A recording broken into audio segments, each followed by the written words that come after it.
తిరుమల శ్రీవారిని సినీ దర్శకుడు బోయపాటి శ్రీను దర్శించుకున్నారు. ఉదయం నైవేద్య విరామ సమయంలో స్వామివారిని దర్శించుకుని మొక్కులు చెల్లించుకున్నారు. ఇక దర్శనానంతరం రంగనాయక మండపంలో వేద పండితులు ఆశీర్వచనం అందించారు. టీటీడీ అధికారులు స్వామివారి పట్టు వస్త్రంతో సత్కరించి తీర్థ ప్రసాదాలు అందజేశారు. చాలా హ్యాపీ అండి. ఎప్పుడు తిరుమలకి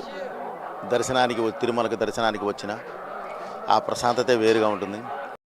సో అందుకని వచ్చి దర్శనం చేసుకొని స్వామివారిది బయలుదేరి వెళ్తున్నాం. దర్శనం అద్భుతంగా జరిగింది. చాలా స్పీడ్గా ఉందండి. అంటే క్రౌడ్ కూడా ఎక్కువ ఉండడం వల్ల అలా వెళ్ళేసి దర్శనం చేసుకొని ఫట్మని వచ్చాము. బయటికి రాగానే చక్కగా పలహారాలు, వేదాశీర్వచనం అంటూ పలహారాలు మహాద్భుతంగా ఉన్నాయండి. చాలా బాగుంటే చాలా బాగా. ఇది ఇలాగే కొనసాగాలని చెప్పి మనస్ఫూర్తిగా కోరుకుంటున్నానండి. Thank you. అది త్వరలో అనౌన్స్ చేస్తానండి. ఇప్పుడు జరుగుతూ ఉన్నాయి.